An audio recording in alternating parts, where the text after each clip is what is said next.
பிரவீன் நாராயணன் அப்படின்றவரோட இயக்கத்தில் சுரேஷ் கோபி, அனுபமா பரமேஸ்வரன், திவ்யா பிள்ளை, ஸ்ருதி ராமச்சந்திரன் உள்ளிட்டோரோட நடிப்பில் உருவாகி இருக்கக்கூடிய Janaki versus state of Kerala திரைப்படம் வருகிற ஜூன் 27 வெளியாக இருக்கு.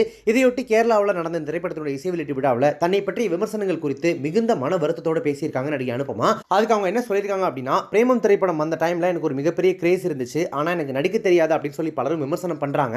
எனக்கு கொஞ்சம் கொஞ்சமாக ஓரம் கட்ட ஆரம்பிச்சிட்டாங்க.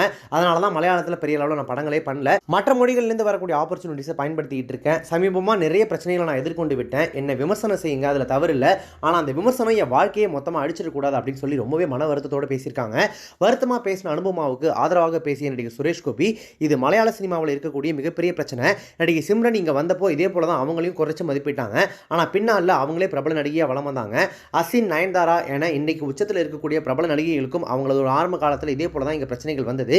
இது மலையாள சினிமாவில் இருக்கக்கூடிய மிகப்பெரிய பிரச்சனை. அவங்க எல்லாம் பெரிய நட்சத்திரங்கள் ஆனாங்க. அதுக்கப்புறம் அவங்கள விமர்சித்த பெரிய பெரிய இயக்குநர்கள் எல்லாமே அவங்கள்ட்ட தான் போய் வாய்ப்பு கேட்டு ஓடி இருக்காங்க. அது போல தான் அனுபமா உங்களுக்கும் நடக்குது. நீங்களும் பெரிய நட்சத்திரமாக வளம் வருவீங்க. அதுதான் கர்மா அப்படின்னு சொல்லி ஆறுதலாக பேசியிருக்காரு.